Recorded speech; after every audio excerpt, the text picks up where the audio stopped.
औज़ुबिल्लाहिमिनश्शैतानिर्रजीम बिस्मिल्लाहिर्रहमानिर्रहीम। आज की मीटिंग के सदर जनाब सोहराब आज़मी साहब,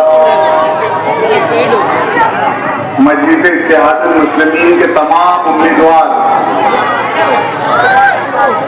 मजलिस इत्तेहादुल मुस्लिमीन के जिम्मेदारान, नौजवानों, दोस्तों, बुजुर्गों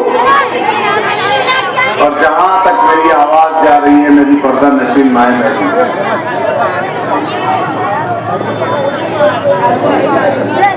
मैं अल्लाह रब्बुल इज्जत का बहुत बहुत शुक्रगुजार हूं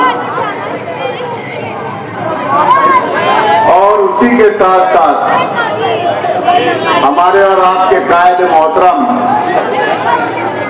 हजरत मुफ्ती मोहम्मद इस्माइल कासमी साहब का और उन्हीं के साथ साथ हमारे और आपके कायद और पूरे हिंदुस्तान की दबी पिटी हुई आवाज को उठाने वाले शख्स असदुद्दीन अवैसी साहब का,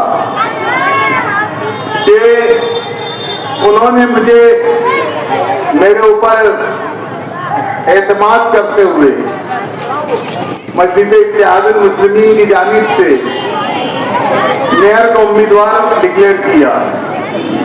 मैं उनका बहुत बहुत शुक्रगुजार हूँ कि उन्होंने मुझ नाचीज के ऊपर इस लायक समझा और अल्लाह रब्बुल इज्जत से दुआ दूं कि अल्लाह जिस जिम्मेदारी को इन्होंने मेरे ऊपर सौंपा है, अगर मैं कामयाब होता हूँ तो अल्लाह मुझे उसमें जिम्मेदारी को उठाने का लायक बनाना।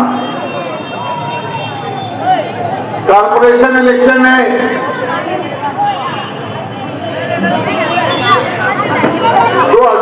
15 जनवरी 2026 को होने जा रहा है। हमारे मुखालिफिन आज से 8-10 रोज पहले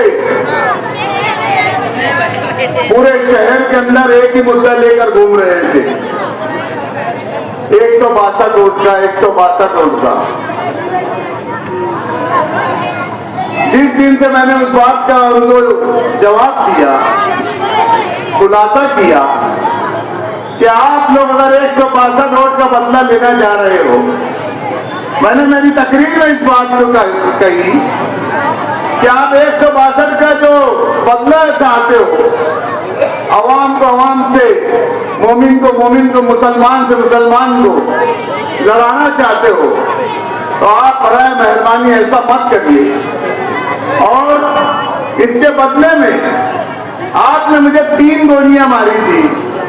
अगर पूरे शहर भर में अब्दुल मालिक की 162 वोट की हैसियत होंगी, आप समझते होंगे कि अब्दुल मालिक 162 वोट का हैसियत रखता है पूरे शहर भर में, तो मैं आपके दिल के सुकून के लिए आपको इजाजत देता हूं कि मेरे भाइयों को आपस में मत लड़ाओ, मुझे 3 की जगह 6 गोलियां मार दो, लेकिन एक मुसलमान से मत लड़ाया जाए। उसके बाद से उनका वो मुद्दा डप्पा हो गया। वो मुद्दे पे उन्होंने जवाब देना ही नहीं समझा। अब लाए उन्होंने एनआरसी, SRI, SIR,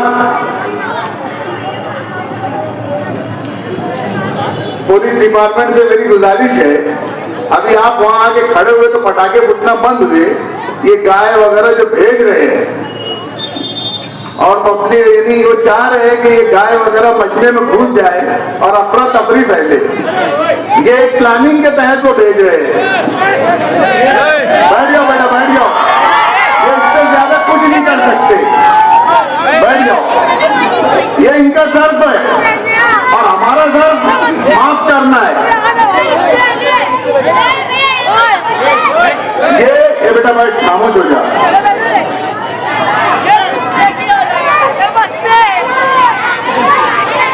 ये बच्चा खामोश हो जाओ, गई गाय गई। ये लोग आज शहर के अंदर स्टेज के ऊपर से एक वहम फैला रहे, भ्रम फैला रहा जा रहा है।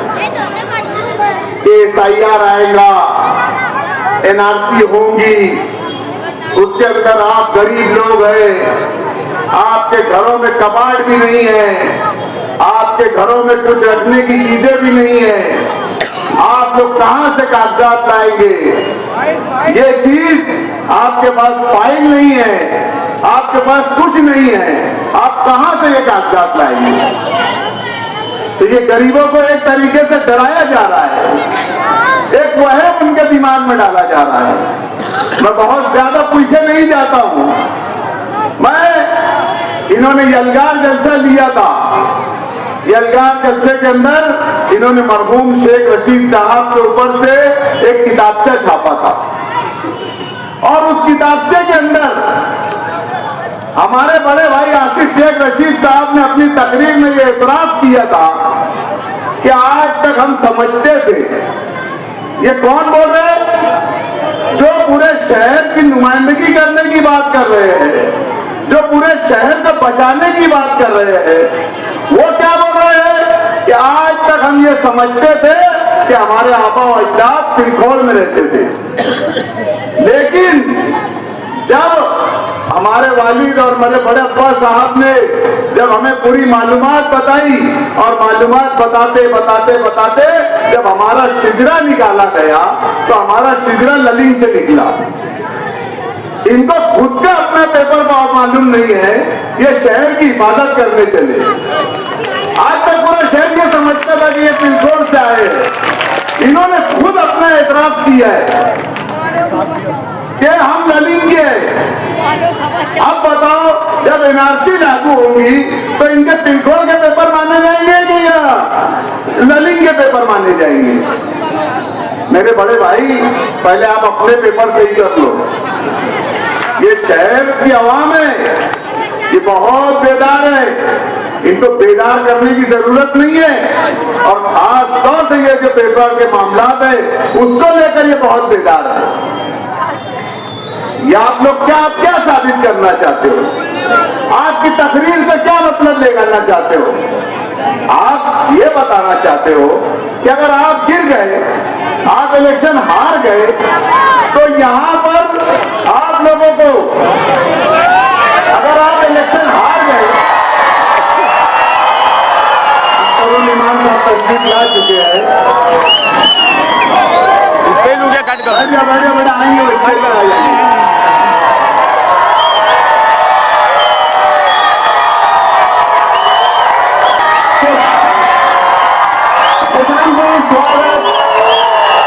तरुण ईमान साहब के साथ मिराज हुसैन साहब, जो तमाम लोग तशरीफ लाए, मैं इनका बहुत बहुत इस्तेमाल करता हूँ, मैं खुशामदीद करता हूँ। आइए मिराज अब्दुल मालिक साहब, आप लोगों की अदालत को दोबारा बैठ जाओ। अभी आपके सामने वही आने वाले हैं, ये पिक्चर के आखिरी हीरो वही है, बैठ जाओ। पिक्चर के आखिरी हीरो लोगों को NRC से डराया जा रहा है, लोगों को SIR से डराया जा रहा है। लोगों से बेटा जरा खामोश हो जा। NRC और SIR से डराया जा रहा है कि तुम्हारे पास पेपर नहीं रहेंगे तो तुम्हें जेलों में डाल दिया जाएगा। तो ये एक सवाल है, क्या आप इन एजेंसियों को ये क्या मैसेज देना चाह रहे हो जो ये सारी चीजें तफ्तीश करती है कि शहर के अंदर हजारों लाखों लोगों के पास पेपर नहीं है? आप एक जिम्मेदार हो, आप MLA रह चुके हो, आप क्या ये बयानात ऊपर गवर्नमेंट में नोट हो रहे हो? आचार संहिता का पीरियड चल रहा है, आचार संहिता के अंदर आप ये जुमला बोल रहे हो कि आप लोगों के साथ ऐसा होगा, यानी आप एक एजेंसी को एकदम मुतवज्जा करवाना चाहते हो कि यहाँ पर इतने लोग गैर कानूनी तरीके से रहते हैं। ये आप जो कर रहे हो इस कौम मिल्लत के साथ, ये गलत कर रहे हो। NRC और SIR से घबराने और डरने की जरूरत नहीं है। इसमें सिर्फ 3 पेपर लगने वाले हैं। पहला 2002 की यादी, वो वो समझ लो उनके पास ही हो यादी और किसी के पास नहीं है। कल से तुम मेरे ऑफिस पे आओ, मैं पूरे शहर को 2002 की यादी दे दूंगा, फ्री में दे दूंगा 2002 की यादी। दूसरा, आधार कार्ड जो आप लोगों के पास पहले से मौजूद है। तीसरा, एलसी या जन्म दाखिला। और अगर ये नहीं है तो 2002 से पहले का जो आपके पास रहवासी कुछ भी जमीनी हो या कुछ भी मामला हो, ये आपको पेपर लगेंगे। लेकिन ऐसा खौफ फैलाया जा रहा है कि एनआरसी, एसआईआर आप लोगों को ऐसा हो जाएगा। बस यही एक बचाने वाले हैं भैया, हमारी कौम को बचाने वाला रब्बुल इज्जत ऐसा है। और यहाँ ये एजेंसियों को मैं ये बोलना चाहता हूँ कि यहाँ जो लोग रह रहे हैं, यहाँ से उनका ताल्लुक 100-200 साल पुराना है और उनके सबूत और शवाहिद सब मौजूद है। कोई घबराने और डरने की जरूरत नहीं है। ये सिर्फ आपको डरा कर वोट लेने जा रहे हैं।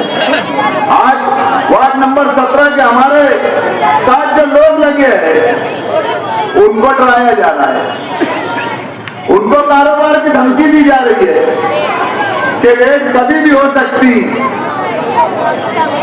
पावर हाउस की रेट कभी भी हो जाएंगी, पुलिस स्टेशन की रेट कभी भी हो सकती। यानी डायरेक्ट इनडायरेक्ट आप लोगों को धमकी दे रहे हो। ये मुनासिब बात नहीं है। मैंने बेटा खामोश जरा सी, मैंने सलामताबाद चौक की मीटिंग से कहा था कि असलम अंसारी को बचाने के लिए शेख तव्वाब की बलि चढ़ाई गई है।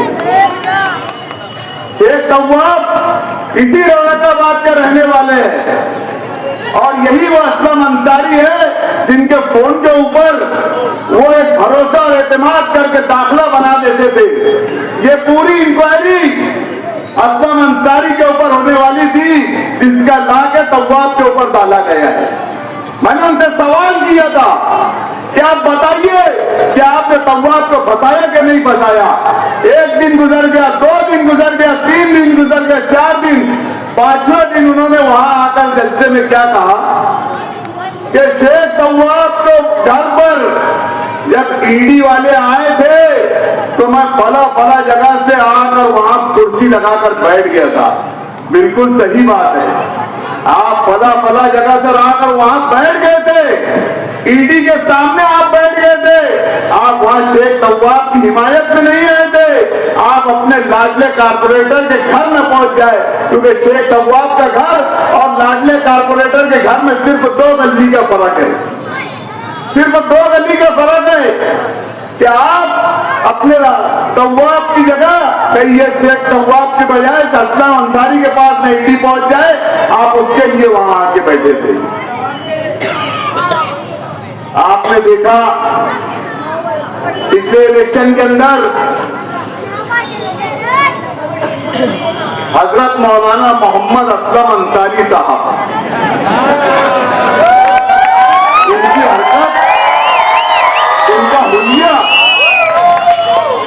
ये जब तक अगर अपना नाम नहीं बताएंगे तो लोग तो यही समझेंगे कि यार ये कोई आलिम है या हाफिज है या कारी है। इनका हुलिया ये है।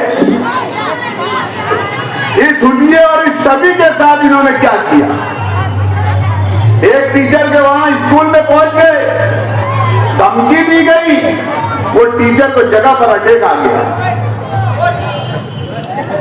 महली खानदान का टीचर है वो, उसको जगह पर अटैक आ गया और उसकी रूह जगह पर कब्ज हो गई। इन्होंने इस कदर में दहशत, इनके मामला वहां तक रुके नहीं, इन्होंने यही की मस्जिद के अंदर एक पेश इमाम के ऊपर कुर्ता पकड़ उसको खींच कर बैठा दिया गया। मैं पूछता हूं, मेरा सवाल है आप लोगों से कि ये जो चीज है, ये अगर कोई एक आम आदमी करेगा, बिगर दाढ़ी, बिगर टोपी, बिगर कुर्ते पैजामे का आदमी, तो ये चीज तो कहीं ना कहीं काबिल कबूल माना जाएगा कि एक जाहिल आदमी कर रहा है। मेरे भाई हजरत मोहम्मद असलम अंसारी, हजरत मौलाना मोहम्मद असलम अंसारी साहब, आपको अल्लाह ने ये हुलिया दिया है और आप इस हुलिया के साथ मस्जिद में उस इमाम की बेइज्जती करते हो। मौलाना हजरत नबी का कुर्ता पकड़कर खींच देते हो, उनको बैठा दिया जाता है। ये हरकत आपके लिए शोभा नहीं देती। आज इलेक्शन है तो मौलाना असलम अंसारी साहब इधर उधर के इलाकों में जाकर असलियत की बात कर रहे हैं। असलियत फैलाई जा रही है। बोल रहे पूरा पैनल देख लो, पूरे पैनल के अंदर मैं एक अकेला हूं, बाकी सब कौन है आप लोग देख लो। और एक वोट मांगे जा रही है, एक वोट मांग रहे हैं वो, और एक वोट मांगकर अपने पैनल को धोखा दे रहे हो। ये इनकी पुरानी आदत है, क्योंकि इससे पहले अगर आप रिजल्ट उठाकर देखोगे तो उस रिजल्ट के अंदर इनके और दूसरे उम्मीदवारों के मध्य मुकाबिल 2 से 2,500 वोटों का फर्क है। पूरा पैनल 500-600 वोटों से गिरा और इनकी सीट 2,500-3,000 वोटों से चुनकर आई है। तो इनकी एक वोट मांगने की कि ये इलेक्शन में मेरे को दे दो, अगले इलेक्शन में तुमको किसको भी देना है उसको दे दो। ये जहां है वहां ईमानदार नहीं। मैं अपनी हर मीटिंग के अंदर, हर कॉर्पोरेट मीटिंग के अंदर एक बात कह रहा हूं कि कॉर्पोरेटर जो होना चाहिए वो एक बाकिरदार होना चाहिए, बाकिरदार होना चाहिए, जिसका किरदार साफ हो, जिसका दामन साफ हो। क्योंकि कॉर्पोरेटर एक ऐसी शख्सियत है जो हर घर से टच रहता है, हर घर उसको जाना होता है। हमारी माओ से, बहनों से, इनसे उनसे सब लोगों से उसको ताल्लुक रखना पड़ता है। तो आप जो उम्मीदवार चुनने जा रहे हो वो बाकिरदार होना चाहिए, साफ किरदार का आदमी होना चाहिए। मैं किसी के ऊपर तनकीद और किसी के ऊपर वो नहीं कर रहा हूँ, किसी की जातियात पर नहीं बोल रहा हूँ, मैं अपने कॉर्पोरेटरों की बात कर रहा हूँ। क्या आप लोग देखिए, क्या आप लोग ये चीज सोचिए कि हमारे कॉर्पोरेटरों के अंदर अगर बदकिरदारी है, क्योंकि आप लोग जिसके भरोसे ये वार्ड छोड़ने जा रहे हो वो आदमी कैसा है, ये बहुत गौर करने वाली बात है आपको। अगर आपको लगता है कि हमारा कोई भी कॉर्पोरेटर हमारे क्राइटेरिया में, हमारी शर्तों में नहीं बैठता है, आप उसके ऊपर खुली मार दो। आपकी शर्तों के अंदर अगर मैं खुद भी नहीं बैठता हूं तो मेरे ऊपर खुली मार दीजिए। लेकिन 200, 500 और 1000 रुपये की लालच में आप अपने घर के बाहर चौकीदार को सोच समझ कर लगाना है। कॉर्पोरेटर एक चौकीदार होता है, कॉर्पोरेटर एक चौकीदार होता है। आपको बहुत सोचना और समझना है इस ताल्लुक से। मैं आप लोगों से ये अपील करता हूं, अगर मजलिस इत्तेहादुल मुस्लिमीन का मेयर बनता है और बनेगा इंशाअल्लाह ताला, क्योंकि मजलिस इत्तेहादुल मुस्लिमीन की लहर में ही सुनामी चल रही है। सुनामी बताने वालों ने बता दिए, फला वार्ड, फला वार्ड, फला वार्ड। उन्होंने जितने वार्ड बताना और सब वार्ड में मजलिस इत्तेहादुल मुस्लिमीन आ रही है, सब वार्डों में मजलिस इत्तेहादुल मुस्लिमीन आ रही है। तो हमने मीटिंग के अंदर कहा कि नुमानी नगर की जमीन खरीदी का जो मामला है हम सबसे पहले उसको हल करेंगे। इसी के साथ साथ अब्बास नगर के अंदर, अब्बास नगर जो स्कूल है वो प्लॉट के ऊपर बसी हुई है और जो प्लॉट है वो ओपन के ऊपर बसा हुआ है। तो अगर मजलिस इत्तेहादुल मुस्लिमीन का मेयर बैठता है और ये पावर मेयर को रहता है, वो अपने पावर से रिवाइज प्लान ला सकता है, महासभा के अंदर रिवाइज प्लान कर सकता है। तो हम जरूर उसके वास्ते कोशिश करेंगे और उसको रिवाइज प्लान करके ओपन स्पेस की जगह स्कूल को डालेंगे और प्लॉट की जगह अब्बास नगर की झोपड़पट्टियों को पास डालेंगे ताकि उनकी खरीदी हो सके। ये हमारा मकसद है। गुलशनाबाद हाजी नजमुद्दीन हाजी साहब के हाथों के बहुत सारे काम रुके हुए, क्योंकि उनके एक लड़के हमारे साथ उम्मीदवारी कर रहे हैं। हायर परचेज का मामला हो या जो भी मामला हो, गार्डन के मामला हो, इंशाअल्लाह ताला हम उस चीज को पूरा करेंगे। हमारा अव्वलीन काम रहेगा। अगर शहर के अंदर मेयर बनता है तो हमारा सबसे पहला काम रहेगा कि ये जो हमारे मुस्तकबिल बैठा है, ये जो बच्चे बैठे हैं यहाँ पर, इनको अच्छी से अच्छी तालीम सरकारी स्कूलों से दिलाई जाए, ताकि लोग प्राइवेट स्कूलों की बजाय सरकारी स्कूल को तरजीह दें। ये हमारा पहला काम रहेगा। बच्चों के लिए स्पोर्ट्स के ग्राउंड बनना चाहिए। आज हमारे बच्चों को सिर्फ और सिर्फ दूसरी चीजों में मुबतला किया जा रहा है, उनके लिए स्पोर्ट्स के ग्राउंड बनना चाहिए। शहर से ये आलूदगी और ये धूल मिट्टी के मामला खत्म हो, इसके अंदर पूरे शहर के अंदर सजविकारी और दरख्त का काम किया जाएगा। उसमें चाहे लाखों झाड़ लगे, हम कारपोरेशन की जानिब से सजविकारी मुहिम चलाएंगे। अली अकबर हॉस्पिटल, वाडिया हॉस्पिटल और हार्वर्ड हॉस्पिटल के अंदर जदीद तर्ज इलाज पर डायलिसिस किया जाएगा। डायलिसिस की सहूलत, सीजर की सहूलत, शहर को नशा मुक्त करने के लिए एक नशा मुक्त सेंटर बनाया जाएगा। ये हमारी कारपोरेशन की तरफ से किया जाएगा। कारपोरेशन के लिए, नौजवानों के लिए, मैं जिस वक्त मेयर था मैंने एक ठहराव पास किया था कि शहर हमारा, कारपोरेशन का खादिम भी हमारा होना चाहिए। तो कारपोरेशन के अंदर वो ठहराव मौजूद है, लेकिन मेरी बदकिस्मती से कुर्सी उतर जाने के बाद, मेरा पीरियड हो जाने के बाद उस ठहराव के ऊपर कोई अमल बजौनी नहीं हुई। तो मेरा काम ये रहेगा कि हमने ये ठहराव जो किया है कि मुकामी लोगों को यहाँ रोजगार दिया जाए, ताकि हमारे शहर के नौजवानों को रोजगार मिले। हम उसके वास्ते कारपोरेशन में मुकामी लोगों को रोजगार मिले, इसके लिए जद्दोजहद करेंगे। मैंने आपसे कहा कि अगर आप लोग ये चाहते हो कि मजलिस इत्तेहादुल मुस्लिमीन का परचम लहराए और शहर के अंदर एक साफ सुथरी सियासत की जाए, तो आपको आगे बढ़कर मजलिस इत्तेहादुल मुस्लिमीन के पैनल को कामयाब करना होगा। मजलिस इत्तेहादुल मुस्लिमीन के जहां जहां उम्मीदवार है, उन उम्मीदवारों को आपको कामयाब करना होगा। यही अपील है। और मेरी आखिरी बात आप यहां से गांठ बांध कर उतरिए कि जिस वक्त 15 तारीख के रोज आप लोग जब वोट देने के लिए जाएंगे, तो सबसे पहले सुबह सवेरे फजर की नमाज पढ़ना है। फजर की नमाज पढ़ने के बाद आपको दुआ करनी है कि अल्लाह हमारे शहर के लिए और हमारे वार्ड के लिए खैर के मामला और खैर का फैसला फरमा।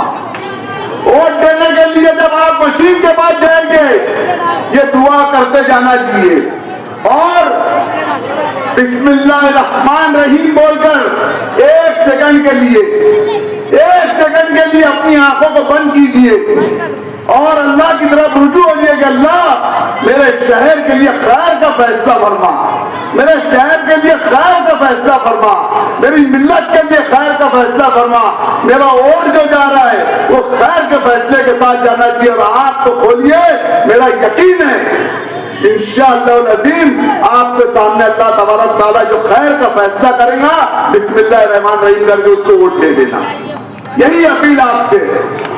15 तारीख को अगर आपने ये अमल कर लिया तो इंशाअल्लाह ताला 16 तारीख की सब जो है शब महराज की है।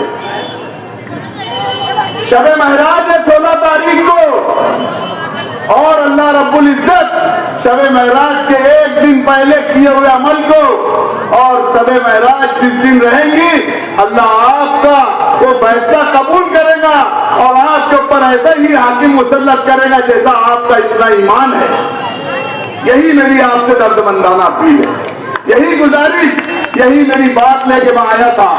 मैं अपनी बात की, अगर आप लोग मेरी बातों की तारीफ और हिमायत करते हो तो मेरी आवाज में आवाज मिला के मेरे साथ नारा लगा दीजिए।